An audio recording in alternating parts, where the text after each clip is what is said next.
그리고 하나님이 한나의 기도를 들으신 또 한 가지는 그녀는 간절히 기도했습니다. 간절히 기도했기 때문에 그 기도가 올라갔던 거예요.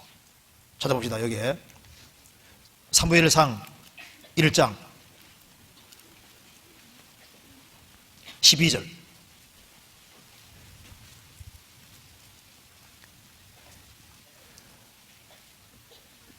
그가 여호와 앞에 오래 기도하는 동안에 엘리가 그의 입을 주목한즉 한나가 속으로 말하며 입술만 동하고 음성은 들리지 아니하므로 엘리는 그가 취한 줄로 생각한지라.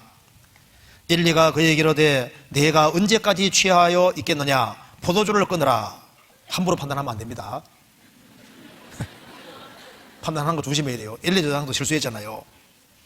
한나가 대답하여 가로되 나는 나의 주여 그렇지 아니하나이다 하니이다. 나는 마음이 슬픈 여자라. 포도주나 독주를 마신 것이 아니요 여호와 앞에 나의 심정을 통한 것뿐이오니 당신의 여종을 악한 여자로 여기지 마옵소서. 내가 지금까지 말한 것은 나의 원통함과 격동됨이 많음을 인함이니이다.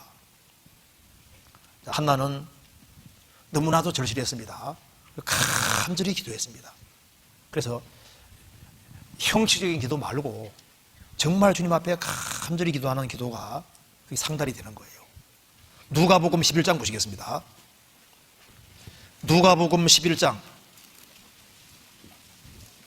5절입니다.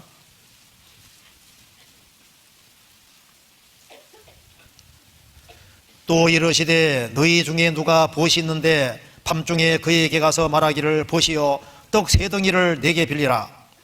내 보시 여행 중에 내게 왔으나 내가 먹을 것이 없노라 하면 저가 안에서 대답하여 이르되 나를 괴롭게 하지 말라. 문이 이미 닫혔고 아이들이 나와 함께 침소에 누웠으니 일어나 내게 줄 수 없겠노라 하겠느냐. 내가 너희에게 말하노니 비록 벗됨을 인하여는 일어나 주지 아니할지라도 그 강청함을 인하여 일어나 그 소용대로 주리라. 그다음 주겠습니다. 내가 또 너희에게 이르노니 구하라 그러면 너희에게 주실 것이요 찾으라 그러면 찾을 것이요 문을 두드리라 그리하면 너희에게 열릴 것이니 됐습니다. 자, 벗됨을 인해서는 안 줄지라도 강청함을 내줄 것이다. 그래서 구하라, 어떻게 구하라 말하냐면 강청해서 아주 간절하게 구할 걸 말씀하는 겁니다. 진짜 구하는 사람. 그래서 주님을 번거롭게 하는 게 참 중요하거든요. 주님께 매달리는 게 참 중요합니다. 저도 이렇게 돌이켜보면은, 저도 이제 83년도에 거듭나고 돌이켜보면은 주님이 어떤 걸 들어주시냐면 그 사람의 그 간절한 소원이잖아요. 그것도 하나님 영광을 위한 그 소원이 아주 확실할 때는 들어주는 게 확실합니다. 그래서 간절한 것이 있을 때 주님이 그걸 보시고 그 마음을 아시고 가장 적합하게 들어주시는 거예요. 그래서 한나가 간절히 기도할 때 하나님이 한나를 생각하셨다고 했습니다. 성경 사무엘상 1장 보시겠습니다. 생각하셨다는 것은 이제는 들어줘야 되겠다 생각하신 거예요. 20절 1장 19절 그들이 아침에 일찍 일어나 여호와 앞에 경배하고 돌아가서 라마의 자기 집에 이르니라. 엘가나가 그 안에 한나와 동침함에 여호와께서 그를 생각하신지라. 여기 엘리 여상이 뭐라 그랬습니까? 17절에 평안히 가라. 이스라엘의 하나님이 너의 기도하여 구하는 걸 허락하시기를 원하노라. 가로되 당신의 종이 당신께 은혜 있기를 원하나이다 하고 가서 먹고 얼굴에 다시는 수색이 없으니라. 믿어지는 거예요. 대제사장이 얘기했으니까 그대로 되겠다고 딱 믿고 그 다음에는 하나님이 자기 기도했고 하나님이 받으신 줄로 딱 믿어버리지 않습니까? 그래서 하나님께서 한나를 생각하신지라. 이게 이제 중요한 구절이 바로 이겁니다. 한나를 19절을 생각하신지라. 하나님이 한나를 생각하고 계셨습니다. 이제는 때가 됐다고 생각하신 거예요. 그래서 하나님이 한나를 생각하시고 그리고 사무엘 자식을 주셨습니다. 20절에 한나가 잉태하고 때가 이름에 아들을 낳아 사무엘이라 이름하였으니 이는 내가 여호와께 그를 구하였다 함이더라. 이 역경 속에서, 고통 속에서 사무엘이 태어났습니다. 기도로 이 한나의 인생이 바뀌었습니다. 그래서 이 어려움 속에서 훌륭한 것이 배양되고 있었던 거예요. 이 어려움 속에서 한나 인생이 만들어지고 있었고, 이 어려움 속에서 사무엘이 만들어지는 거잖아요. 하나님께서 인생을 만드시는 분입니다. 하나님이 내 인생 속에 멀리 계신 것처럼 보여도 하나님은 계속 일하고 계셨던 거예요. 시편 찾아봅시다. 시편 1절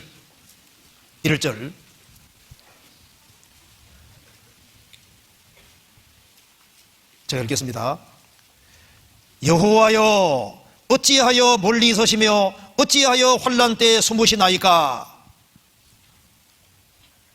아무리 부러지셔도 하나님이 멀리 계신 것처럼 보입니다.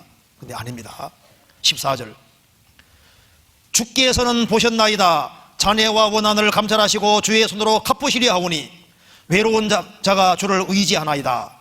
주는 벌써부터 고아를 도우시는 자니이다. 여호와여, 어찌하여 멀리 서시며 어찌하여 환난 때 숨으시나이까? 하나님의 얼굴을 가린 것처럼 보여서도 뭐하고 계셨습니까? 하나님 보고 계셨고 벌써부터 고아를 도우시는 자니이다. 고독하게 되고 어렵게 되고 외롭게 된 사람을 배후에서 돕고 있었던 거예요. 그래서 한나는 이런 어려운 걸 통해서 하나님께 기도했고, 그리고 사무엘이라는 아들을 받게 됐습니다. 그래서 이제 하나님에 대해서 많이 들어왔는데 자기 간절한 기도가 응답되는 걸 통해서 이제 하나님을 알았는데 더 확실하게 하나님을 알게 됐던 겁니다. 이스라엘의 하나님이 살아계시다는 걸 많이 들어왔는데 그것이 자기에게 실제가 된 거예요. 시편 48편에 말한 대로 들은 대로 보았나니, 하나님 살아계시다는 걸 들어왔고 응답한다는 걸 들어왔는데 자기 인생 속에서 이 일이 실제가 됐으니 얼마나 감격이 됐겠어요. 그래서 너무나도 감격해서 이제 성령의 감동으로 사무엘상 2장을 말하게 되는 겁니다. 그래서 참된 간증은 언제 생기냐 하면은 기도 응답 속에서 생기고, 하나님 말씀에 순종하는 속에서 생기고, 그리고 하나님 말씀대로 살아가면 전투하는 속에서 많은 탈취물이 생기고 주님이 많이 깨닫게 해주는 것이 있는 거예요. 그래서 한나는 진정하게 하나님을 알게 됐던 겁니다. 우리가 중고등학교 시절에는 하나님을 안다 해도 이제 이론으로 들어서 아는 것이 실제는 너무 적지 않습니까? 이제 세파에 시달리면서 어려움을 겪어가면서 이제 제가 보면 이제 고생할 것 같아가지고요. 참 고생이 많을 것 같아요. 그 어려움이 있는데 이제 성경에 하나님이 살아계시다는 걸 정말 하나씩 깨달아가야 되는데, 그래서 기도하는 것을 배워야 된다고 말입니다.